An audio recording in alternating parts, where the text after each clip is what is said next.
And these are sort of the boundaries of AI, right? Essentially, you're dealing with a probabilistic system, and it really has its own limitations. AI is definitely not foolproof. And that's where design comes into play. By building and thinking of a great user experience, you can really take care of some of the limitations of the technology itself. So let's talk about a couple of best practices and examples over here. Again, looking at the haptic example, something to keep in mind that we always do is we always communicate very transparently whether the system is a bot or whether the system is a human. So you can see, it talks about, hey, hi, I'm via haptics virtual assistant. What this does is it sets the expectation that, people know that this is not a person. We're not trying to get away with fooling people that this is a person. That's also firstly the ethical thing to do. But secondly, people, we've tested and seen that people talk differently and chat differently when it's a chatbot versus whether it's a person. And they're okay to give a little leeway to a bot, but they expect a lot more from a person. And setting this expectation upfront helps kind of manage that from users, and they won't end up being disappointed. They won't end up, expecting something that's not possible. The second thing we've done is we've set the context here on the right hand side. This sets, you know, an experience that, this is what I can do for you. These are the things that I can help you with. I can help you get the status of your report, find information, get coronavirus information, and other things. And it's not limited to this, but it is sort of setting some sort of boundaries that, hey, I'm not here to talk about everything and anything.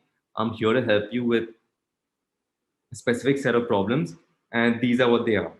If the user has some other problem besides these few, there's definitely a typing field here. You can type in anything he wants, but at least there's some structure as to, this is not a bot uh, about the company's financial information or something like that. We've added a clear purpose to the entire sort of interface. The second best practice you'll see here is with Kayak, right? That you want to communicate that this is a probabilistic outcome, and this is the confidence I have in this outcome.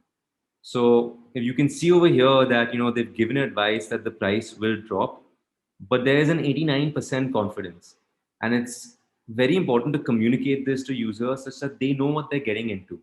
They know that this isn't not an absolute sort of 100% certainty that price will definitely drop, right? There's going to be, and the thing with AI is, and the thing with machine learning is, it's always a 0 to 1 number. It's always a probabilistic outcome.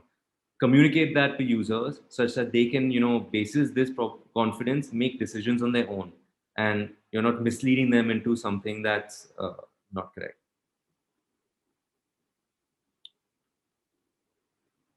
Coming back to the example, of that we had here at Haptic, and you can see we've done the same confidence thing as well over here.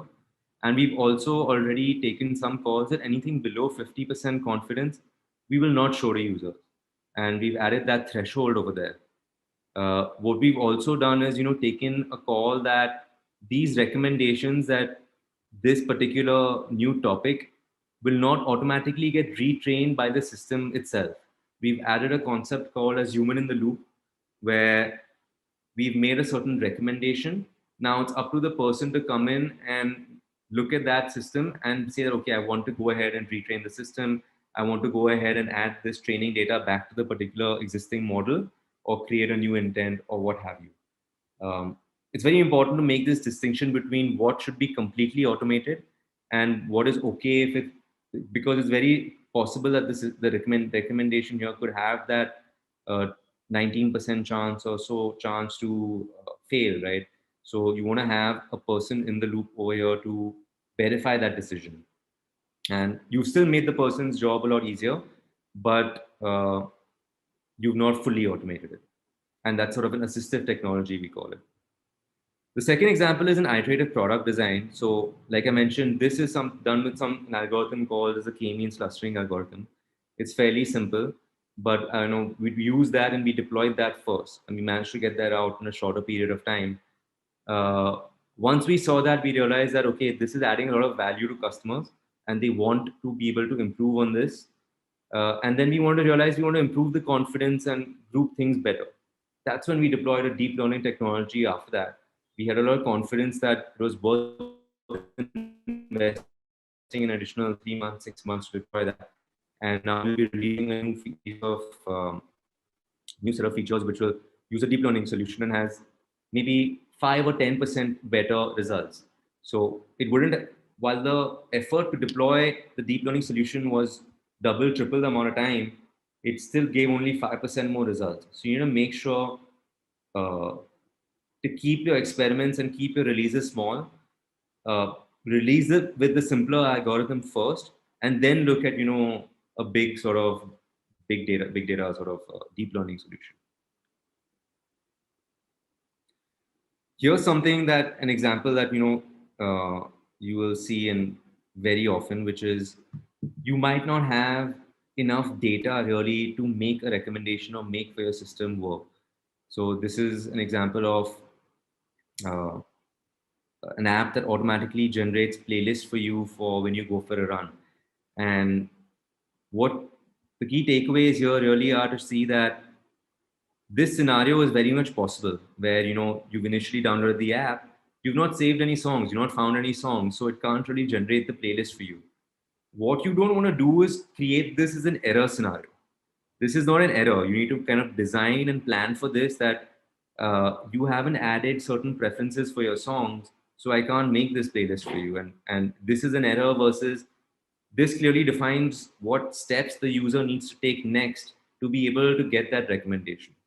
Similarly, for Discover Weekly, you can't have a Discover Weekly recommendation without any initial training data at all, right, from Spotify. So you need to build that preference list, and you need to communicate that to your user that there is a lack of data here. These are the steps to take to add that data. If you add 3 songs, the playlist will get generated for you. And this is going to happen because, again, your system is probabilistic. There is always going to be some chance that the system is going to fail. So design for that failure. And it's not really an error scenario similar to how traditional software works. It is part of the design of an AI product.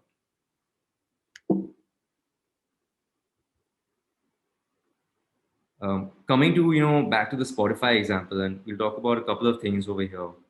Um, you will notice on the Discover Weekly section, there are these two options over here, which is a like and actually a dislike button. These options are not available anywhere else in Spotify, but only on the Discover Weekly section. So you can mark specific songs as liked or disliked, and then this data is used by Spotify to tune your next week's recommendations. Um, this was a UX choice where now the data science team has that additional data to be able to tune their model constantly and say, hey, let's keep improving our Discover Weekly recommendations. And this is a very, very key product decision to make, that how do I get that feedback and say that, okay, is my algorithm working? Are my recommendations working or not working? Uh, so build that as part of your product, as your MVP, as part of your product. It's not something that can be added later on.